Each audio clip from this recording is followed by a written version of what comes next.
Number one means you're always on top. Your number one radio. Breath and relax, it's all gonna be fine. Wakey, wakey, wakey, wakey, wakey! Ito po ang iRadio. Naglilingkod para sa sambayanang Pilipino. Sikat sa sukat, hari ng QC, hilig ng Pasig, tinututukan ng taga-Bikutan hanggang Alabang. Ito rin malamang, panay-panay, nakikinig ang Pasay. Navotas, Parañaque, Valenzuela, Mandaluyong, Caloocan, Patok sa Marikina, ang hilig ng Taguig, atin na rin ang millennials ng Manila. Number 1 sa Laguna, Pampanga, Bulacan, Batangas, Cavite, millennials ng Baluarte. The millennials choice. Yeah, stop. This is iRadio Los Angeles.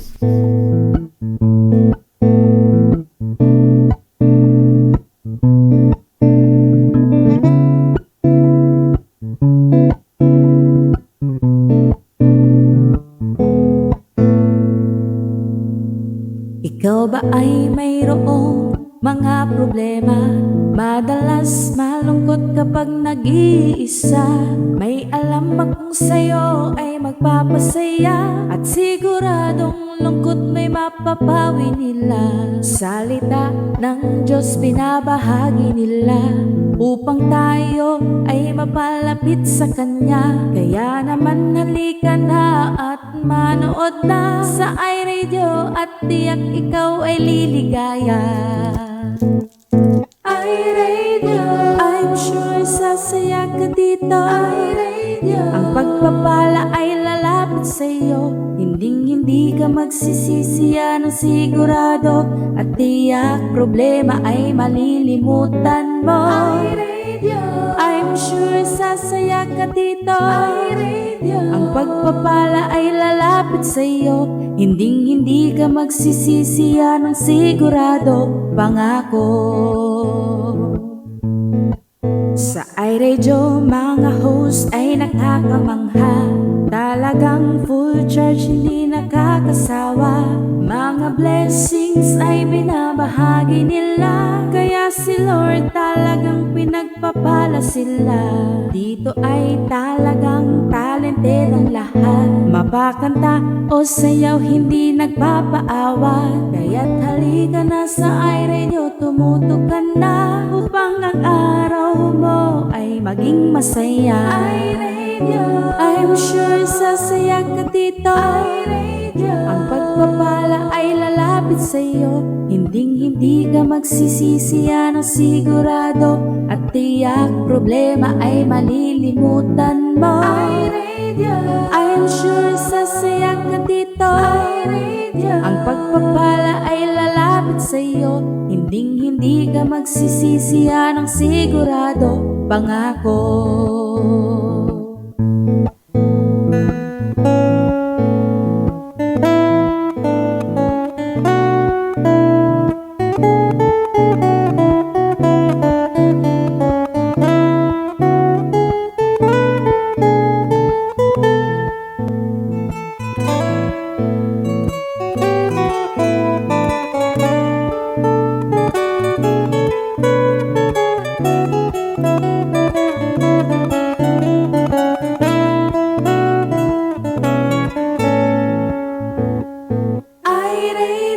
I'm sure sasaya ka dito. iRadio, ang pagpapala ay lalapit sa'yo. Hindi ka magsisisi, yan ang sigurado. At tiyak problema ay malilimutan mo. iRadio, I'm sure sasaya ka dito. iRadio, ang pagpapala ay lalapit sa'yo. Hindi ka magsisisi, yan ang sigurado. Pangako. Hindi ka magsisisi, yan ang sigurado. Pangako. Hindi ka magsisisi, yan ang sigurado. Pangako. Mahal na mahal kita, Panginoon. Mahal na mahal kita, Panginoon.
Hallelujah.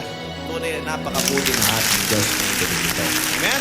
Sa purihin ng Diyos at sa ating pagpapatuloy sa Amen. ating, Thank you, programang Pastor ito, no? Francis Coronel po ng My Hiding Place TV.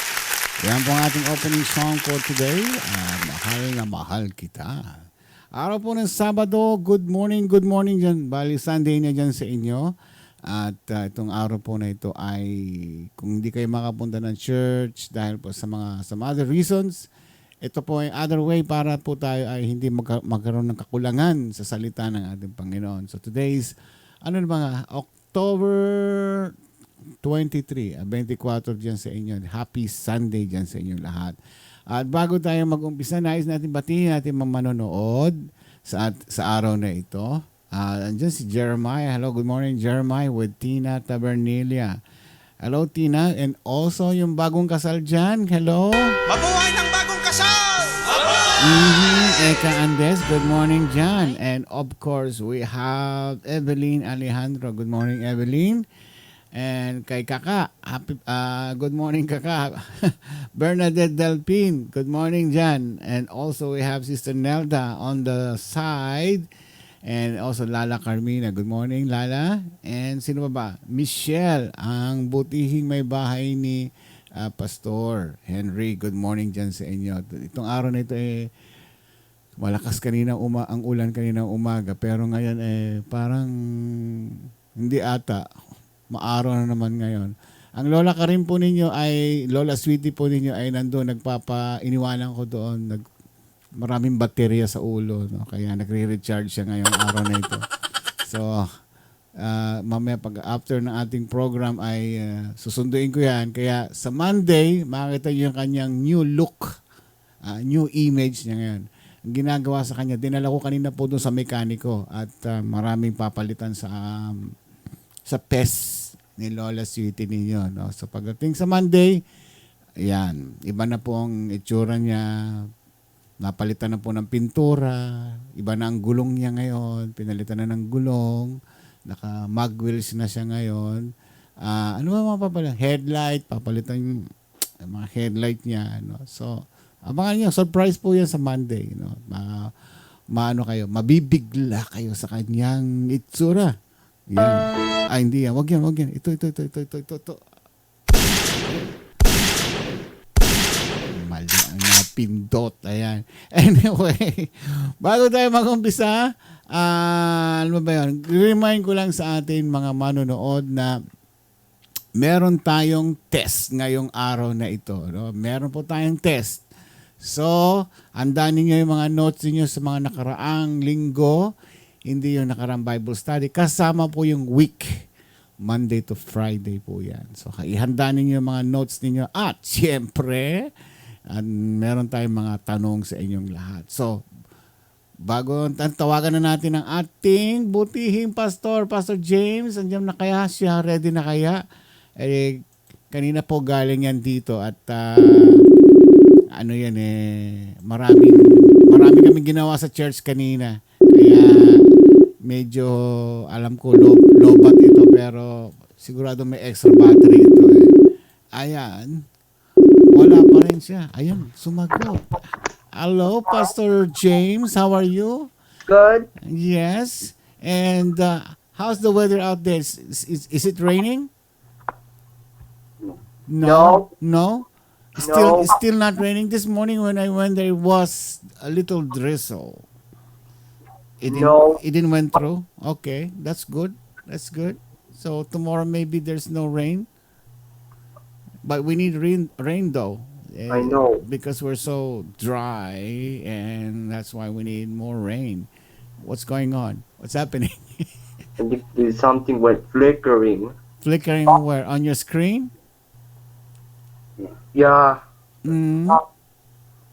I think we have problems. We need to fix it next time because we're having our Bible study. But you're good. You're looking good in here. There's no problem. So I think it's just normal. Don't worry about it. I know. I like your shirt. Monday, what? It's crying. Tuesday. Monday is crying. Huh? Tuesday is, oh no, this is sad. Wednesday, if you look here, it's, I don't know if you can see this. I don't know what this is. Wednesday, but but Thursday, I don't know, and Friday's the most day. Uh-huh. Awesome, looks happy. Well, the audience cannot see. You have to stand up. There you go. So it's Monday. It's what? It's crying day, and Tuesday still crying. Wednesday, what? It's sad. Thursday, what's that? It's Thursday is gloomy. gloomy. And Friday is what? Friday is happy. Happy. And Saturday, Saturday is it's happy. Yeah. happy, and then Sunday at the bottom is What's Ow. it? What kind of emoji is that? day for Sunday is Just cool. Sleepy. Saturday. Yeah. sleepy. Yeah. Saturday's happy, and then Sunday is almost sad. Almost. It's almost Monday. It's nice. I like it. Yeah. You know, Mm-hmm. and it's So already 5:14. 5 hours. No, 5. Excuse me, 14 minutes past 5 Pacific Standard Time. We're now started the live broadcasting live dito sa Bellflower, California, USA. yay! Give a hand. Let's give it a hand. Also, by the way, Eka, if you're watching online, congratulations. Both Eka and Harry, wishing you all the best. Yeah. That's what they just got married. Yeah. They get married. That's why they get married. So you're saying congratulations to what? To who? Ati Eka. Eka And Andes Velasco. There's Velasco, Harry Velasco. Yes, and Harry Velasco. Right. Wishing you all the best. Now, as we get started, let me turn on my phone. Okay, our it's 5:15. Let's get started. Revelation chapter 2, verses 12 to 17 will be our radio verse. So, to the angel of the church in Pergamium, write, these are the words of him who has the sharp, double-edged sword. I know where you live, where Satan has his throne. Yet you remain true to my name. You did not renounce your faith in me, not even the days of Antipas, my faithful witness, who was put to death in your city where Satan lives. Nevertheless, I have a few things against you. There are some among you who hold to the teaching of Balaam, who taught Balak to entice the Israelites to sin, so that they ate food sacrificed to idols and committed sexual immorality. Likewise, you also have those who hold to the teaching of Nicolaitans. Repent therefore, otherwise I will soon come to you, and you will fight against them with the sword of my mouth. Whoever has ears, let them hear. Let them hear what the Spirit says to the churches. To the one who is victorious, and I will give some of the hidden manna. I will also give that person a white stone with a new name written on it, and known only to the one who receives it. May the good Lord bless the reading of his words. Now let me call our Pastor James Valdez to start sharing his words. God bless you. Thank you, Jeremiah. Thank you, son. Thank you. Thank you.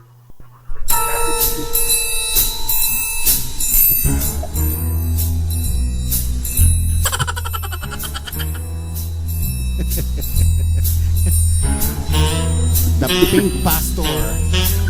Good afternoon. Ay, magandang araw po sa inyong lahat. Magandang araw po.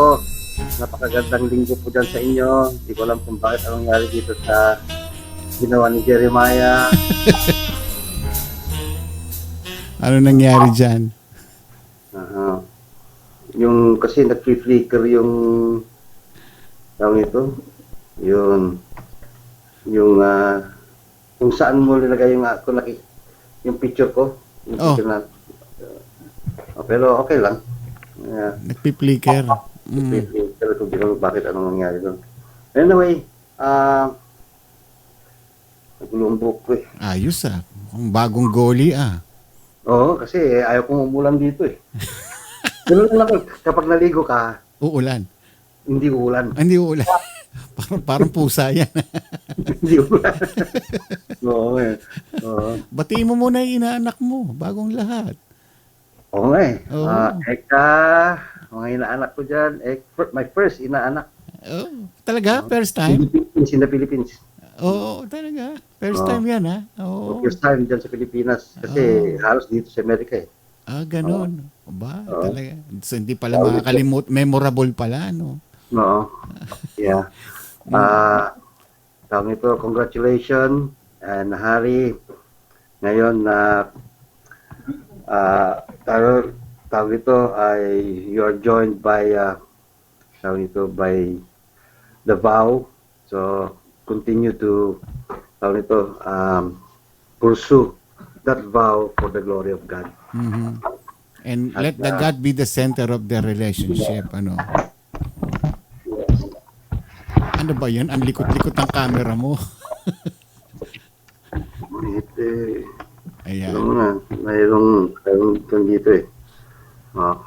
Anyway, magandang umaga po sa inyong lahat dyan. Magandang linggo. At sana po ay nasa magandang kalagayan po kayo lahat dyan. And again, ipagpapatuloy natin ang ating pag-aaral tungkol po sa 7 iglesia na isinulat po ni Apostles John na ito po ay i-reveal, pinayag ng Panginoong Jesucristo sa kanya upang sa ganun nga sa mga anghel, sabi nga, or to the messenger of the church is no other than the leader or pastor or the priest of the church. Pero sa panahon na yon ay ito ang sinasabi ng Panginoon Jesucristo sa kanila. So bago tayo ay ipagpatuloy, tayo po ay manalangin. Magandang araw po, Panginoon. Salamat naman po sa oras na to na pinag-club nyo sa amin. At sa ganun nga ay magpapatuloy po kami sa pag-aaral namin sa 7 iglesia. Ang karakter nito ay iyon din po ang mga karakter ng mga taong sumusunod. At sana po matagpuan po namin ang aming mga sarili doon at gawang ay kung kami po ay nakikinig sa iyong mga salita ay makikita po namin kung mayroong karapat-dapat na ayusin o palitan na karakter upang sa ganun nga ay kayo po ay mapagpurihan po namin. Salamat o Diyos at po tidalangin namin sa matamis na pangalan ni Jesucristo. Amen. Ito po yung purpose po ng pag-aaral ng churches na to is because God, Christ Himself mentioned this to these 7 churches, their characters. And the characters is not in line to what God expect to, except for the 2 churches na napag-aaral natin. Una, yung Smyrna, na walang makitang condemnation sa kanila. Pero on yung 7 o yung 5 churches na ating pag-aralan ay meron po siya nakita mga condemnation.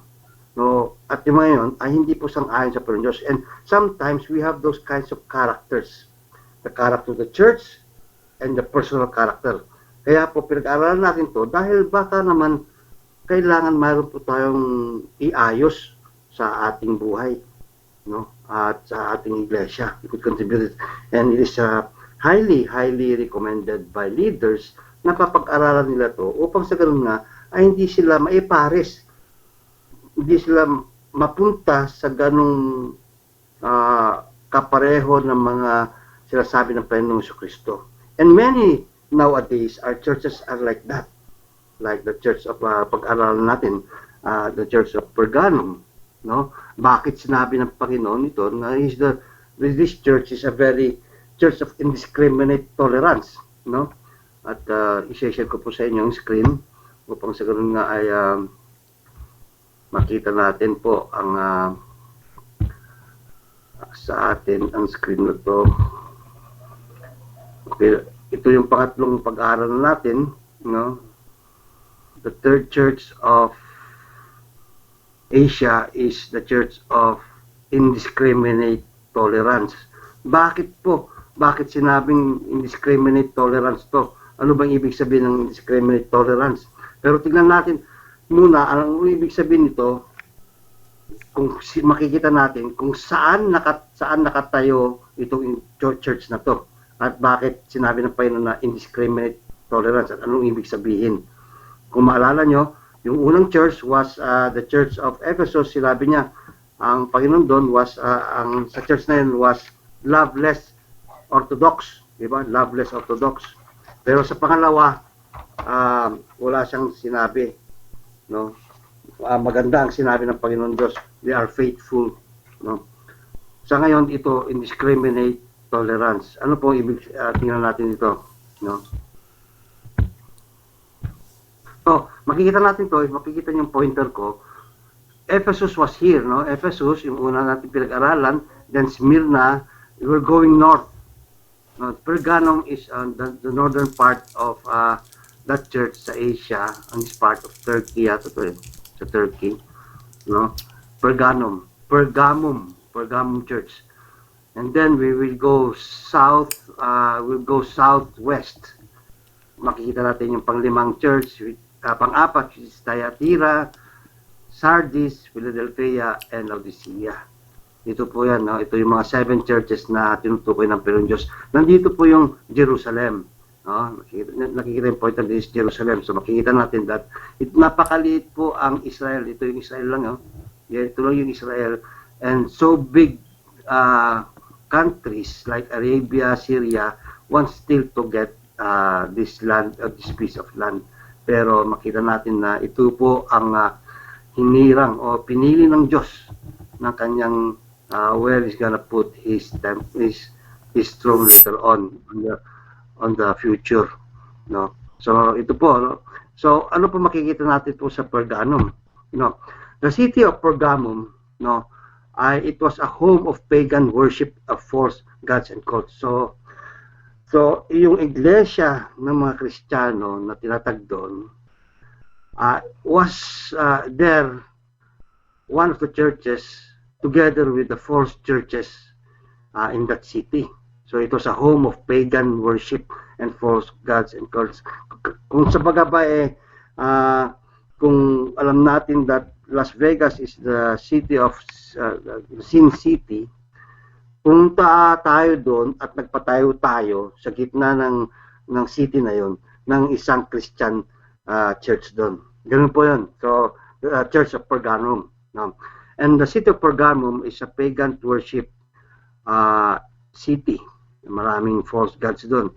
Pergamum was also famous for its extensive hospital and healing sanctuary dedicated to the god Alcepeus, an ancient Greek god of medicine. So I will explain to you later or more on that. It is thought that Pergamum became a Roman province around 130 BC. Like Smyrna, the people participated in and encouraged the worship of the Roman emperor. So kaya nga to, if you say Roman emperor worship, it falls to pagan worship. No? At marami silang mga false gods doon.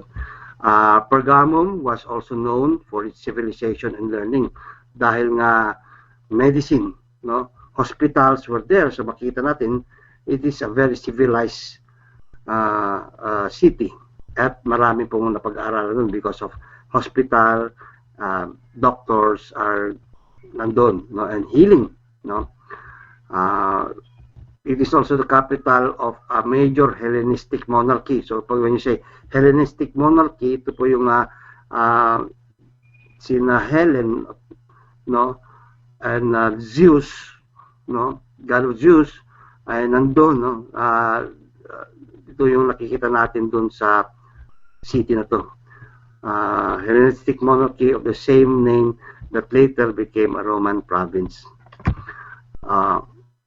Indiscriminate tolerance, ang ibig sabihin nito is wala silang pinipili, unselective. So, okay lang kung good or bad, nandyan yan, walang discerning, walang pagkakaiba. Para bang sabi, okay to, no? Because it's good, it's a good para sa ating tenga, maganda para sa taong tignan, with their sacrifices, para maganda. So, they accepted all kinds of rituals and paganistic activities dun sa lungsod na yun.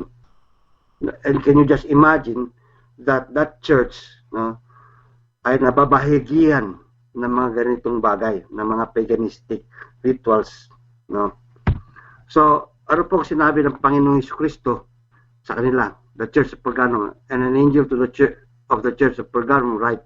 So, sabi niya to sa isang angel sa Pergamum, who is the messenger.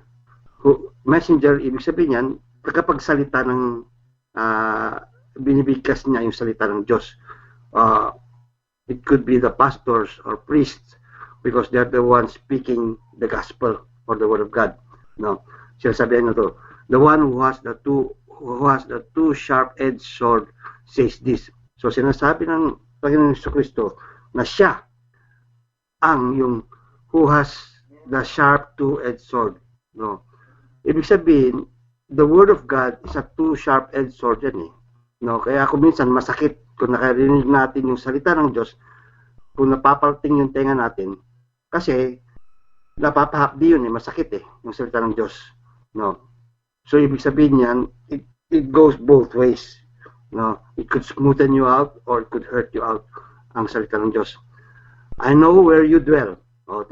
I know where you dwell, where Satan's throne is, and you hold fast my name and did not deny my faith, even the days of Antipas, my witness, my faithful one, who was killed among you, where Satan dwells. Ito, no? So, binigkas ang Panginoon dyan na alam niya, that's where Satan's throne is. So, isa pong masasabi natin that Satan is not yet in hell. No? Actually, he has thrones all over the world. Sinabi ng Panginoon ito, sa panahon na yon ay may trono si Satan sa panahon na yon. But since the city is already in ruins sa panahon ngayon, which they are trying to reconstruct, wala na ang trono ni Satan doon. The throne of Satan is already it's much found very much in the heart of people. In the hearts of people, sa puso natin. Kung sino ang pinapakain natin doon, dito sa puso natin, malalaman natin kung ang Diyos o si Satan. Okay? Pero actually, there is a headquarter, mayroon silang headquarter dito sa mundo. No? Hindi pa nare-reveal ngayon, pero there is a headquarter na makikita nyo kung bakit. No? Where, kung ano pong saan ng mga kasamaan, nandun po ang headquarter ni Satan. No? Pero ito sabi niya, but I have few things against you, because there are some who hold the teaching of Balaam, who keep the teaching of Balak to put a stumbling block before the sons of Israel, to eat the things sacrificed to the idols, and to commit acts of immorality. So, sabi ng Panginoon ito, so you have some who in the same way hold the teaching of Nicolaitans, therefore repent. So, makikita natin dito yung, again, ang gusto ng Panginoon sa atin is always to repent. No? So, what does Jesus know about Pergamum Church? He knows that Christ's knowledge of the residents. That means that God knows where everyone is. No? Especially the throne of Satan. Kahit saan magtago si Satan, alam kung saan, alam niyang Panginoong Jesucristo kung saan siya. So in the eyes of God, in the eyes of Jesus, and in the eyes of the Holy Spirit, no, they know where we are, they know where we're going, and they know where is our residence. No. And the second one is what does Jesus know about Pergamum, is that Christ's knowledge of their faithfulness. Hindi ba binanggit ng Panginoon Kristo doon sa kanyang writings, no? Dito, no? I know your faithfulness, sabi niya. I know your faithfulness dahil you you hold to my faith, my witness, my faithful one, and you hold fast my name, and do not deny my faith. So God knows, Jesus Christ knows their faith. Some of them sa Church of Pergamum. So some hold the name, fast his name and do not deny his faith. And hopefully sa atin mga kapatid, hindi natin dinideny ang Panginoon Diyos sa ating buhay pagdating ng Panginoon or yung oras. And remember Antipas, ito si Antipas, my witness, sa iyo po nagsasalita o nagbibigay ng witness sa Panginoon Kristo. Hold, sinabi pa, my faithful one who was killed among you where Satan dwells. Dahil nga sa kanyang panampalataya ay namatay po siya, si Antipas. I don't know if he's related to the Antipas kings who went against the Lord Jesus Christ, kasi maraming Antipas na mga hari na dumaan sa Jerusalem. And I don't know if he's one of the relatives who is a good one. He's a very good one. So Christ knows their faithfulness, and they did not deny them, especially Antipas. Can you just imagine Christ mentioning a name?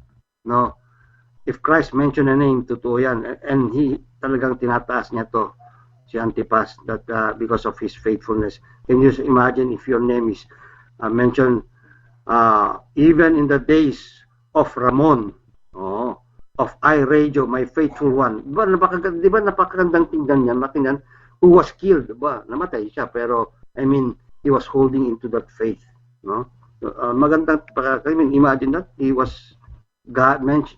Jesus Christ mentioned his name. It is something that is very honorable, para sa ating mga, to be called by that. What does Jesus know about the Church of God? Dito kasi, kaya sinabing, maraming mga paganisto, pagan na worshippers and idolaters, because of the altar of Zeus was erected there. Napakaganda po to sabi ng isang author who went there in the name of John Vernon McGee, binabasa ko ang kanyang librong Revelations. He saw the altar of Zeus nandoon, napakaganda daw. And it was believed by many at that time to be the Satan's throne, Pero ngayon wala na yun And then we find the temple of Dionysius. Ito yung half man and half goat, yung kumakain ng mga kambing. Pwede, pero half man kasi. The temple of Dionysius. And then there's the god of Bacchus. Bacchus is the god of wine and alcohol.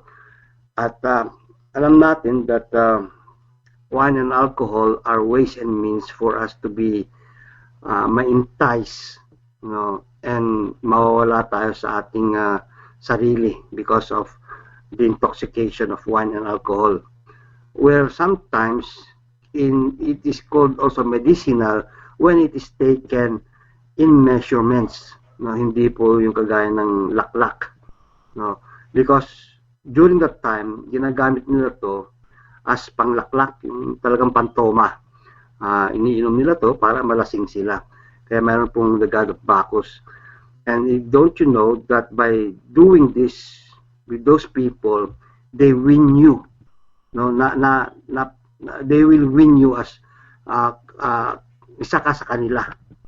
And you know that many countries like the USA, nilasing nila ang mga pinainom nila mga Indians dito who are the settlers, unang mga tao dito sa Amerika. And when people from other countries came here, they introduced wine and alcohol. Nagustuhan naman ng mga Indians na ibigay ang lupa sa kanila. And same thing to Hawaii. The land of Hawaii, because of alcohol, naibigay din to sa Amerika, ang Hawaii. It was supposed to be to the Samoans ang mga Hawaii na yan, but because of alcohol, isang bagay na yan. So be careful of alcohol. Tawag nito, hindi ko sinasabing masama, dahil there is a medicinal ng alcohol. But again, when you go over that, and when you sense there's tingling sa buhay mo, then you have to decide about it. And we find here this temple of Aspiclopios, yung sinabi ko sa inyo, is a serpent image symbolizing healing, medicinal and psychological healing. So makikita nyo to, yung serpent, hindi ba? Saan nyo makikita dito sa panahon natin ngayon? Where is a serpent? Doon sa mga ambulansya, sa hospital, there's the serpent. Kaya makikita natin dito that the Church of Pergamum was really a place where a lot of pagans was there, and there was this Christian church which Christ was talking about. No? And then, may condemnation ng Panginoong Kristo dito. He condemned them, even though they were faithful, no, and hold fast to the name of the Lord Jesus Christ. He condemned what? You have there some who hold the teaching of Balaam, who keep teaching Balak to put a stumbling block before the sons of Israel, to eat things sacrificed to idols and to commit acts of idolatry. Ayaw ng Panginoon ito, dahil ito yung teaching ni Balaam. Who's Balaam? Balaam was a prophet who turned renegade, no? He turned to renegade in the sense that he indulged himself into divination, became witchcraft, no? Into witchcraft, no? Kaya makita natin dito that these kinds of doctrines na he was showing to Balak, who kept Balak, one of his disciples, who was also teaching that church of Pergamum, no, Christian church, na naging stumbling block sila. What are these? He was introducing sacrifices. He was introducing what? Intermarriages. Sabi ng Panginoon sa kanila, do not intermarry. Dahil ito, magkakaroon kayo ng problema. And what happened is that because of their stubbornness, they intermarried with the Moabite women. And of course, it was sooner or later, idolatry and fornication, immorality was committed.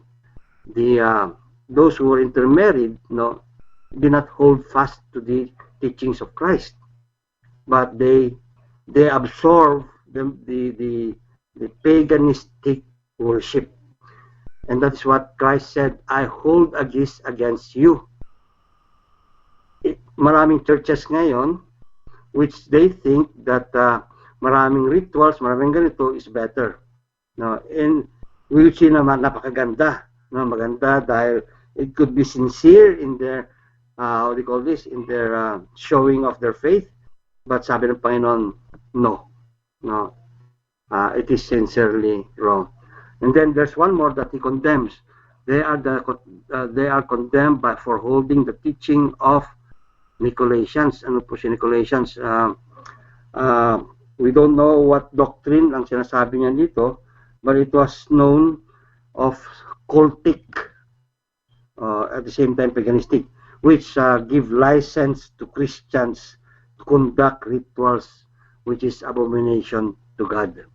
So which actually in Ephesus, in the church of Ephesus, it was already mentioned that they hated the Nicolaitans, which God also hate.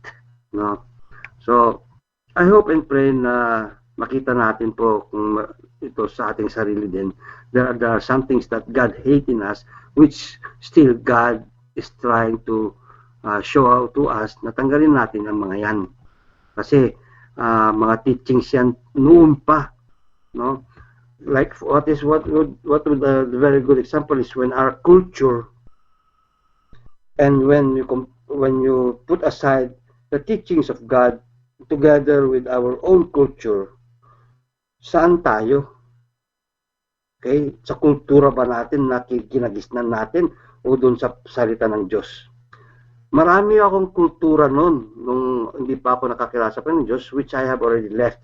Because sabi ko, wala naman itong ibibigay sa akin. Dahil nakita ko po yung salita ng Diyos ay totoo. And kapag nakita ko totoo to, and it has set me free from the bondage of those cultures. Yes, there are some good cultures that our country has given, which I am still adopting, which is respect to the older ones, no? Na nagmamano pa rin tayo. I taught Jeremiah kung paano rin siya magmano, and so forth. There are some teachings, but there are some teachings which God doesn't like.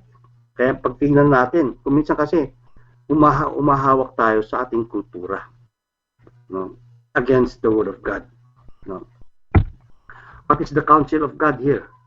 Sabi niya, therefore repent, or else I'm coming to you quickly, and I will make war against them with the word of my mouth. Ang ibig sabihin ito, word of my mouth. His words are going to be read to you. His words are going to be heard all over the world. And He will make war against to our own doctrine. To sa ating mga pinaghahawakan na akala natin tama ay mali pala. Ngayon doon tayo ngayon mamimili. And there will be a time na saan tayo pipili. God will ask you, saan ka? Dito ka o doon ka? The word of God will really make war against to our own belief. No? Kasi dapat ang ating paninindigan, ang ating titingnan, ay kundi yung belief ng Panginoon Kristo, His belief. Our belief should be on the Lord Jesus Christ. No? Kung ano po yung mga iba, it becomes idolatry. Sabi ng Panginoon Diyos, apart from me, that becomes already idolatry. Kahit di natin sinasabing sinasamba, ay hawak natin eh. We possess it. That's one thing that makes us an idolater. No? So, ang counsel ng Panginoon sa Church of Ephesus and to the character of those people there is to repent. Ano yung repent? Umingi kayo ng tawad. Sabi ng Panginoon Diyos, umingi kayo ng tawad. Kung hindi, my word will go against you. Sabi niya. Kaya masakit kapag ganun din eh. Kaya kuminsan kung alam niyo, kung we are holding into our own thing at dumating ang Panginoon Diyos, masakit eh. Mahirap eh. Kaya let it go. Let those things go. No? The call of Christ, sabi nga dito, ang tawag ng Panginoon Diyos, He who has an ear. Tayong nakikinig, talasan nyo ang pagdinig sa salita ng Diyos. Kung hindi nyo narinig ng malinaw itong sinasabi ko, very important for you to go and get a book, the Bible, and read it, and ask the Holy Spirit to enlighten you. No? Kaya nga, those who has ear, let him hear what the Spirit says to the churches. It's the Spirit. No? Pinapahayag namin to this because we know that it will be the Spirit who will be talking to you. No? And the challenge of Christ to those who overcomes, to him I will give him some of the manna. If you remember, manna is the food of those mga tao na dumadaan po sa ilang noon panahon na tumatawid sila papunta po sa Cana, no, sa Promised Land. Nagpadala ng Panginoon Diyos ang mana, pagkain nila, no. Pero what God is telling us here, or Jesus Christ, is the manna spiritually, and that is no other than our Lord Jesus Christ. Bakit? Sabi ng Panginoon Diyos, I am the bread of life. Ako ang pagkain na tunay. Di ba? Ako ang tunay na pagkain sa buhay ninyo. So, siya ang mana. Kailangan natin ang Panginoon Kristus, ang ating pagkain, ang kanyang mga salita. Ang kanyang mga salita, because He is the Word. Di ba? In the beginning was God, no? And God was Word, and the Word dwelt among us. Ang salita ng Diyos. Yun ang mana natin. And I will give him a white of stone. Hindi ko alam, basta sinabi nito, white of stone, it's a white of stone. I don't know what kind of white of stone is that, but it's a white stone. At doon, a new name written on the stone. Hindi po pangalan, hindi po bagong pangalan natin yan. I don't know, it couldn't be a new name for us because we still hold our name even though after life. No, but a new name written on the stone, no one knows but he who receives it. Mapalad yung tao ma-receive na yun. No, yung bato na, yung puting bato yun, at may pangalan doon. Some scholars say it is the name of Jesus whom He wants you to call Him personally. Di ba? Kung sinabi niya, maybe, bye, or bro, well, I don't know, whatever is that. Parang ganun, because it's a personal relationship with the Lord Jesus Christ. You and Him lang nakakaalam doon. Kaya pag tinawag mong, Lord, halimbawa, Big J, Big J, Alam na ng Panginoon na ikaw yung tumatawag. No? Pag tinawag, BJ, it's something new. Pero on that day, na ibibigay niya yon. Pero sa ngayon, ang tawag natin sa Kanya would be Lord. No? He is our Lord and Savior. No? So, pakikita natin dito ang mga comparisons of the three churches we have studied. Ang karakter ng Christ was a sovereign church. Sa Ephesus, sa Smyrna, a risen Lord. Ang Pergamum was a warring Lord because he's a sword. Yung sword niya, warring Lord. Ang commendation niya sa Ephesus, yung kanilang loveless orthodoxy. Sa Smyrna was endurance. Sa Pergamum was their faithfulness. Sa kanilang condemnation noon, Ephesus was cold. Was cold. Sa Smyrna, wala siyang condemnation. Sa Pergamum was their false teaching. Na-incorporate yung mga false teaching ng paganism. The council was repent. Then dito, Smyrna, be watchful unto death. Mamasid sila hanggang kamatayan. Dito naman sa Pergamum, humingi kayo ng tawad. Bumalik loob tayo sa Panginoon Diyos. No? Tapos dito sa caution natin, removal, maalis sila. Maalis itong church na to, mawawala itong church na to kapag magpapatuloy sila sa pagiging cold nila sa Panginoon. Smyrna, wala. Dito, Pergamum, God, Christ will make a war against them. His words will, maalala niyo sinabi ko, binasa natin, He will raise war against His words to His people, to those people.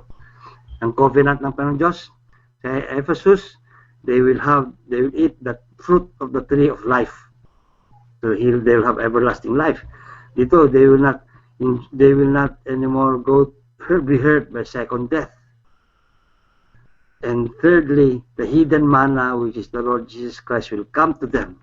And a white stone, a personal stone with a new name. No, napakaganda po to.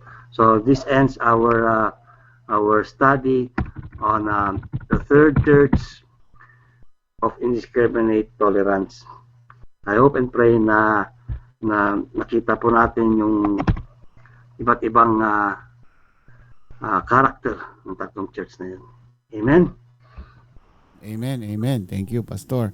So, sa tatlong churches so far na ating na-discuss, si Smyrna pala ang pinaka, pa ngayon so far, ano? No comment ang Panginoon sa kanya. And there's one more that is coming, that would be the church of Philadelphia. Church of Philadelphia.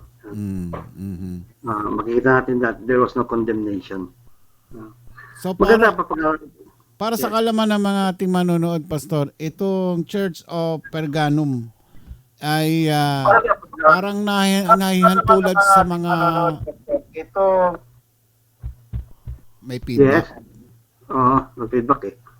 Parang nahantulad sa mga tawag dito Las Vegas, ano? Kung saan yung church mo na gano'n. Makasalanan. Yeah. Yung tipong para bang lahat ng mga, kasi nga ito yung City of Learning and Medicine, ano?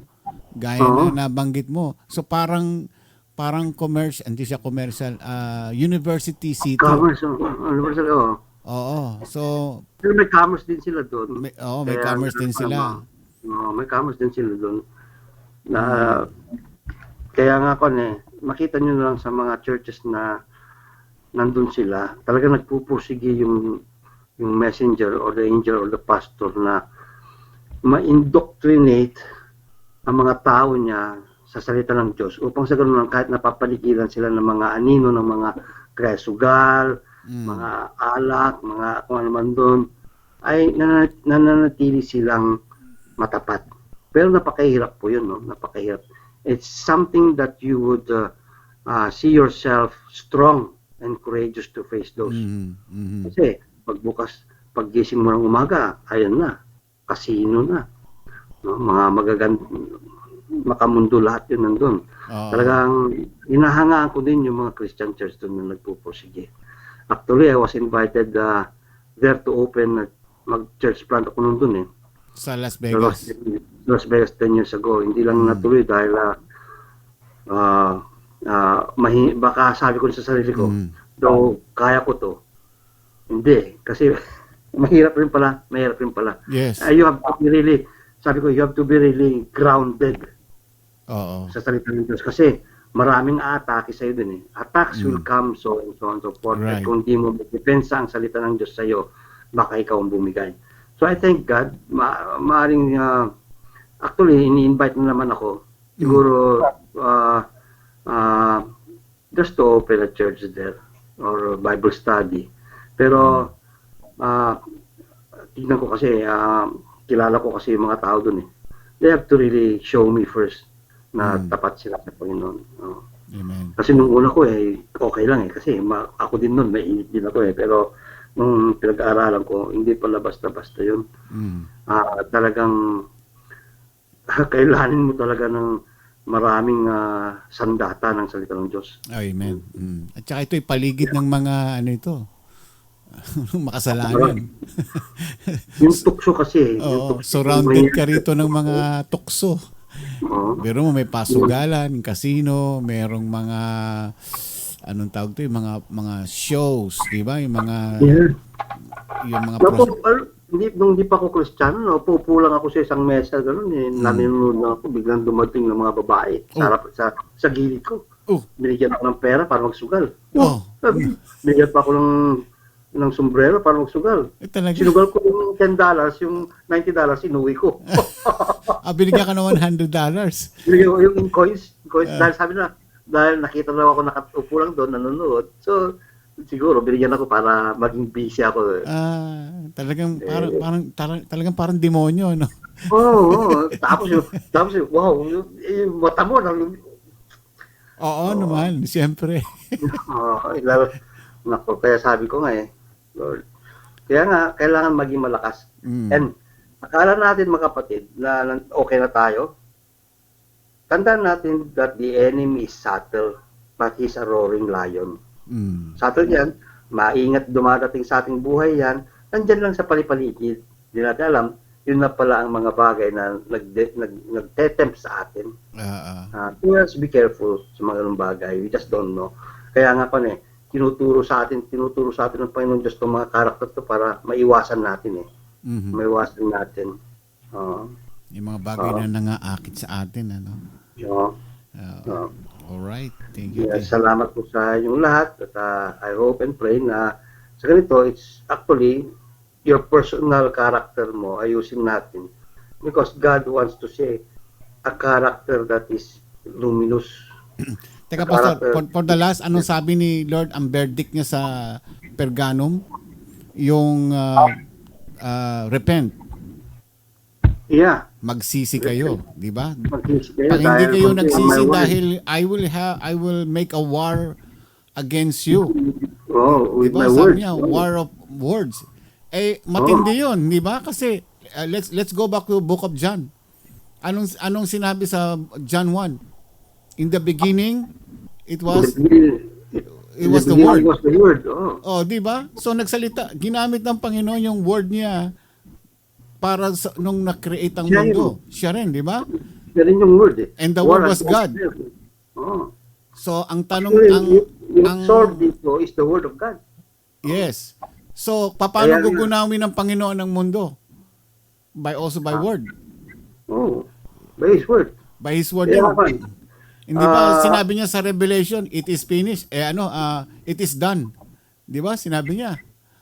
So, kaya nga sabi ng Panginoon Diyos sa the book of Revelations, after all of this, you will have a new earth.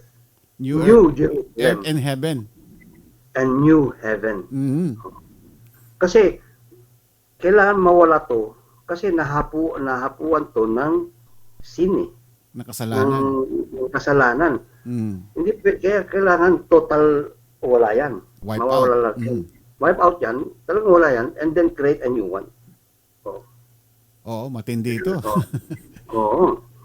Kasi we don't want any remnants of the old one. Kasi maalala kapag nakita mo yun, nandun yung kasalanan Maalala mo yun Kaya Kaya ganun lang gusto ko yun, new earth. Kapag sinabing new, walang bahid ng luma. Wala kang kukunin na from the old one, dalhin sa new, no?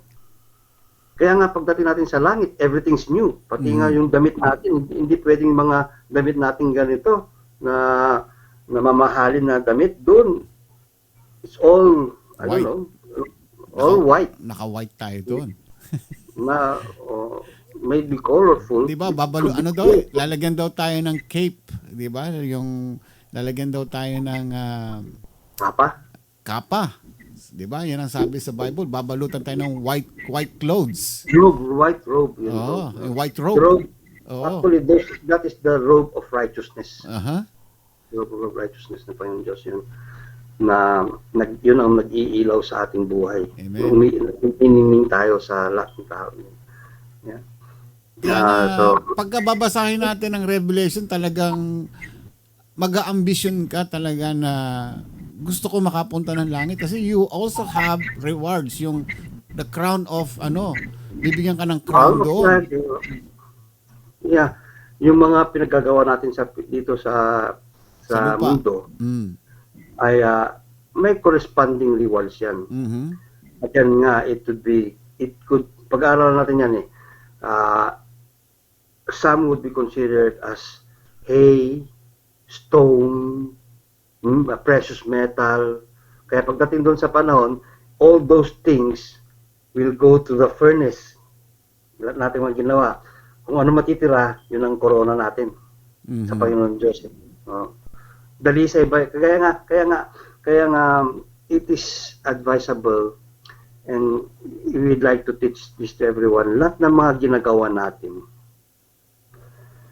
lahat, even in our simplest thought, in simplest what we see, in simplest what we hear, in simplest what we say and act, give glory to God. Amen. Kasi magkakaroon ka ng points dun magkakaroon ka ng points dun sa Panginoon Diyos. Kasi kung hindi, everything na yun, dadaan sa apoy yan, matutupok, and ano ang dadalhin mong crown sa Panginoon Diyos?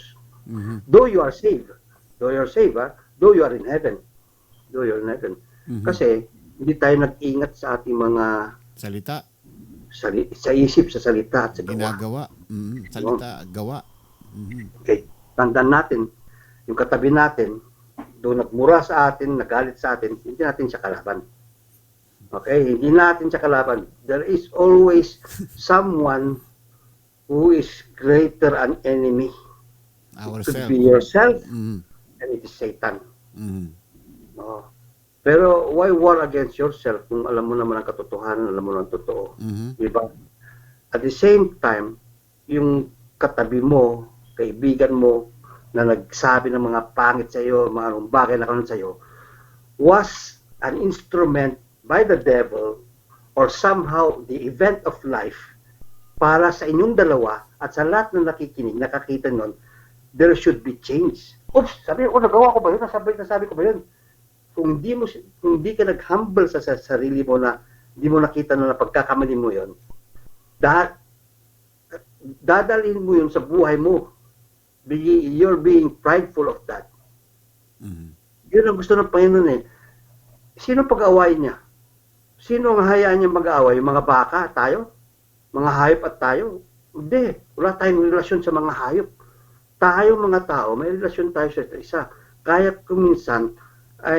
minsan nagkakaroon tayo ng pag-aaway dahil hindi natin nagkakaintindihan.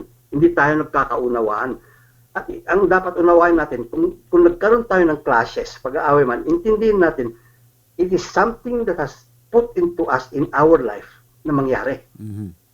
Na mag-aaway tayo, makapagmura ako, ito na ginawa ko, for us to see na kailangan there is a change. Na yung ginawa ko, yung naisip ko, palitan ko. There should be a renewing of mind. Yun ang sabi sa Book of Romans, there should be a renewing of our mind sa mga bagay na yun. Hindi yung manatili kang galit ka. Dapat may pagbabago. Oo. Bakit nangyari sa akin to at sa kanya? Kasi, tayo ang pinagtugma kayo pinagtugma ng tadhana ng event na yon dahil may inaayos sa inyong dalawa at sa lahat ng mga nakakita. o kung sino makakita. There's something personally na inaayos ng Diyos sa atin. At kung di mo nakita yon, you miss that heavenly glory. Na yun pala. Kaya para hindi mo matanggal yung tinik sa puso mo dahil hindi mo nakita yun. Hindi mo nahayaan na itong problema, itong nangyari na to, something beneficial. Ginawa mong naging negative sa buhay mo. One character, I'm teaching you that. Kaya ayusin natin. Kaya kita mo, even the members of the church, sa Christian church, bakit ganun? Because they did see that in themselves. They did not see themselves. They thought, because they're saved, okay na ako. No, there was nothing changed kapag ganun nangyari. Alright. Kaya kailangan mga kapatid, napakagandang pag-aralan natin yung salita ng Diyos. Because if the Word of God doesn't change us, no, ibig sabihin yan, hindi ka anak ng Diyos. No? Yun ang sinasabi na, nung maralan nyo isang araw, Tuesday, I guess that was Tuesday, wala kang konsensya. Conscience is good. It could never, that is yung sinabi ko na, conscience is good and could never be bad because conscience tells you what is good and what is bad. Oo. Kaya binigyan tayo ng conscience ng Panginoon para alamin yung tama at mali. Right. Di ba kung hindi natin ginawa yung tama, sa anong sasabihin natin sa tao? Wala ka kasing konsensya eh. Yun. So, sa akin yun, I mean, iba, definition of conscience, yun yung ibig sabihin nun. Wala kang konsensya, ibig talagang manhid ka eh. You don't know what is right and what is wrong. Yun eh. So, that's why, at the very least of our life, the conscience na binigyan ng Panginoon sa atin will even dictate na pumunta ka sa Panginoon. Lagi. Kaso, we still, because of di natin natanggal, di natin na-release yung mga dapat natanggal na nun. No? Because God put us into events, put us into a situation na gano'n, di natin nakita yung dapat ayusin. Pagdating ng panahon, sabi ng conscience natin, ay, matigas ako eh. Alright. Yan. Pastor, balik mo na yung camera mo at nagpi-flicker yung ano mo, yung mga video mo diyan. Bago lahat ay pasalamatan natin ang ating kasama, nadagdag natin mga sumali sa ating ngayon sa Bible study, si Mary Grace Velasco Bo, thank you. And kay Pastor Henry Medina, andyan din siya. Dulce Solis, thank you for joining with us. At syempre Glenda May, ang Glenda Mo with Cathy, di ba? Ang Glenda Mo. Cathy, Kyle, Kelvin. Si Glenda, Pastor, Ilocana din yan. When manang? Enyameten.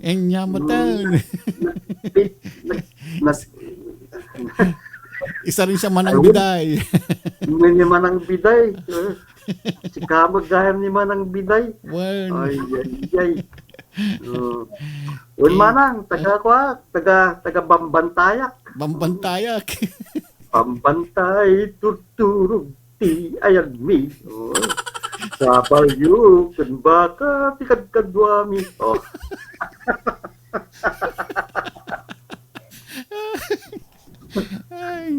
Pupunta ako sa mga bakahan ngayon. Kaya magpapastol ka ng mga baka. Buti pa yun. Kahit na pagsisigawan ko yung mga yun, gano'n lang sila. Oo nga. Yun ang isasagot nun sa'yo. Kung nagsalita sila, yun lang mahirap eh. Tatakbo ka ng sigurado. Maraming salamat po sa inyong lahat, sa inyong andyan, nakikinig. I hope and pray you stay safe. You stay safe. Alright. Thank you, Pastor James. Sige po.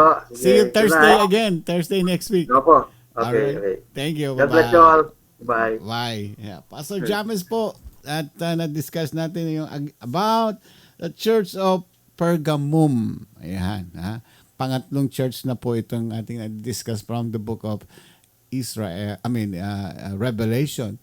7 pong churches yan. So, alin tayo dito sa klase ng iglesia, yung karakteristik ng 7 iglesia na ito. So, alin tayo dito? Ito yung huli natin ngayon, Pergamum, yung makasalanan na Andiyan dyan yung mga prostitusyon, sugal, iba-ibang klase nandiyan dyan na. No? So, mga alak, mga ganyan, halo-halo na.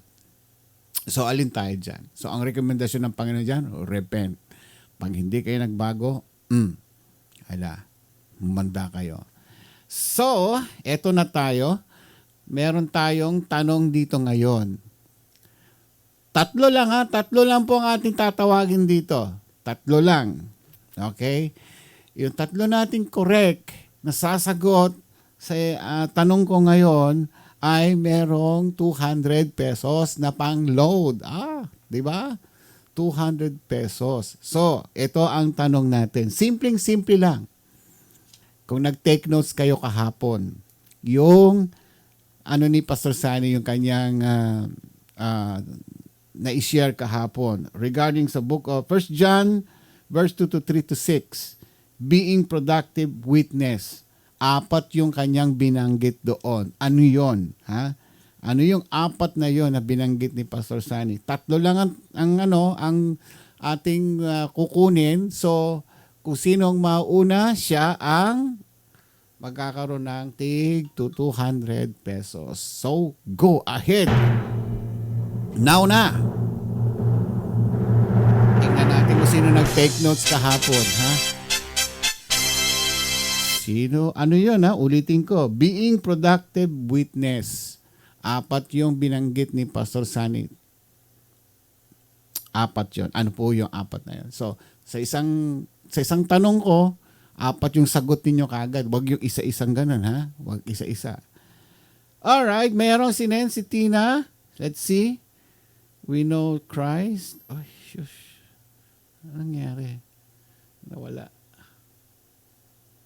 Ay. Your replies. Ayun. Sabi niya, we know Christ, we obey Christ, we love Christ. Kulang, 3 lang yan. 1, 2, 3. Kulang, Tina. Kulang pa. Kulang. Okay? So, 4 yun. We know Christ, we obey Christ, we love Christ. Yeah, kulang pa siya. Meron pang isa. Kulang pa. Sino pang magta-try? Bibigyan ko ng 3 minuto hanggang 3 minutes lang. Wala na tayong time. Okay? So, ayan. Si Lala Carmina naman, we know Christ, we obey Christ, we love Christ, we imitate Christ. Okay. Eka. Okay. 3 sumagot. Ayun, tama. Congratulations sa inyong 3. Ayan. Ayan, 3. Tama po kayo. Ang sagot po diyan ay we know Christ, we obey Christ, we love Christ, and we imitate Christ. Gagayahin natin siya. Hindi yung magpapapako sa krus, Ginawa na ng Panginoon yan. So, siya lang nakagawa nun. So, congratulations sa inyong 3. Tina, Lala, and Eka. Ayan, congratulations sa inyong 3. Wala nang humabol. That's it. Simple lang, di ba? Biglaan lang. Maganda yung ganun, biglaan eh. Kasi gusto ko yung hindi kayo handa. And I want to know kung talagang nakikinig kayo, nagte-take notes kayo. The reason why po ginagawa natin ito rito is for you to learn. Para matandaan po ninyo. Hindi para sa amin ito, para sa inyo. And then one day, itong pong mga sinusulat ninyo ay magagamit ninyo para sa inyo at hindi lang para sa mga ibang tao na maibabahagi din ninyo kung ano yung natutunan ninyo. Alright? Maraming salamat po sa pag-join ninyo sa ating Bible study for today. And we hope na blessed po kayo na i-share ni Pastor James regarding with yung tong Church of the Pergamum. Church of Indiscriminate Tolerance. Yan po yung kanyang na-discuss ngayong araw na ito. What else? Ano ba? Wala na? So see you on Monday. Hindi yung Monday ninyo, Tuesday pala. Kasi Monday namin is Tuesday ninyo. So, kita-kita tayo uli. And again, God bless po sa inyo lahat. keep going and keep praying po tayo sa ating mga kapatiran na po na nakaranas ng paghihirap to ngayon, especially with the Cristobals.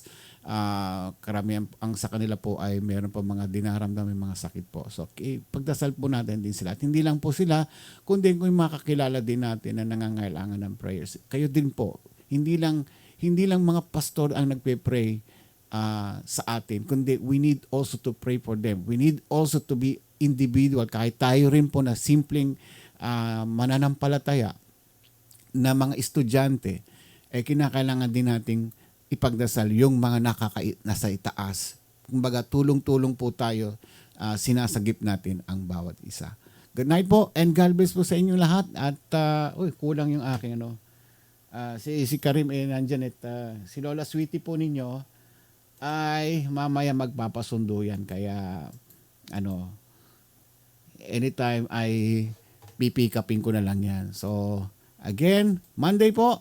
See you. God bless. Bye-bye.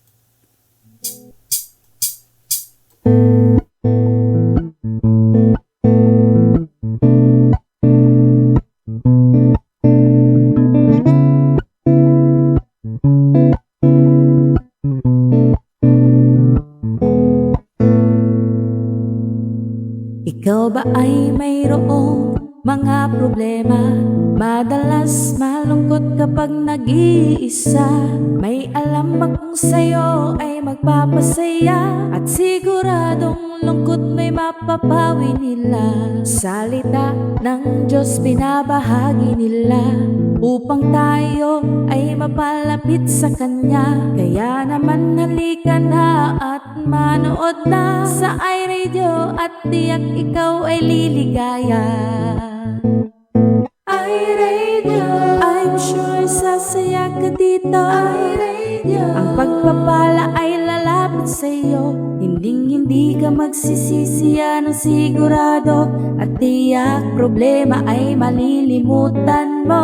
iRadio, I'm sure sasaya ka dito. iRadio, ang pagpapala ay lalapit sa'yo. Hindi ka magsisisi, yan ang sigurado. Pangako. Sa iRadio, mga host ay nakakamangha. Talagang full charge, hindi nakakasawa. Mga blessings ay binabahagi nila. Kaya si Lord talagang pinagpapala sila. Dito ay talagang talented ang lahat. Mapakanta o sayaw, hindi nagpapaawa. Kaya't halika na sa iRadio, tumutok ka na upang ang araw mo ay maging masaya. iRadio, I'm sure sasaya ka dito. iRadio, ang pagpapala ay lalapit sa'yo. Hindi ka magsisisi, yan ang sigurado. At tiyak problema ay malilimutan mo. iRadio, I'm sure sasaya ka dito. iRadio, ang pagpapala ay lalapit sa'yo. Hindi ka magsisisi, yan ang sigurado. Pangako. Sa iRadio, marami kang matututunan. Salita ng Diyos tiyak mong malalaman. Mula sa mga pastor na nagpapugian. Pasusani na pwede mong lapitan. Pastor James na talagang maaasahan. Pastor Franz, Pastor Levi at Pastor Norman. 3 brothers na talagang pangmalakasan. Marami pang iba pero ngayon sila'y pagbigyan. Mga host, aba hindi magpapakabo. Brother Ramon ang nag-iisang machong host. Siyempre si Lola Sweetie na lagi pwede. Isa man na ang tawa niyang nakaka-energy. Meron pa Doc Espina, very bright. Balitaktakan niya talagang mapapa-alright. Lahat yan dito lamang mga tatagpuan, kaya wala nang iba pang dapat puntahan. iRadio, I'm sure sasaya ka dito. iRadio, ang pagpapala ay lalapit sa'yo. Hindi ka magsisisi, yan ang sigurado. At tiyak problema ay malilimutan mo. iRadio, I'm sure sasaya ka dito. iRadio, ang pagpapala ay lalapit sa'yo. Hindi ka magsisisi, yan ang sigurado. Pangako. Hindi ka magsisisi, yan ang sigurado. Pangako. Hindi ka magsisisi, yan ang sigurado. Pangako. Ito iRadio. Naglilingkod para sa sambayanang Pilipino.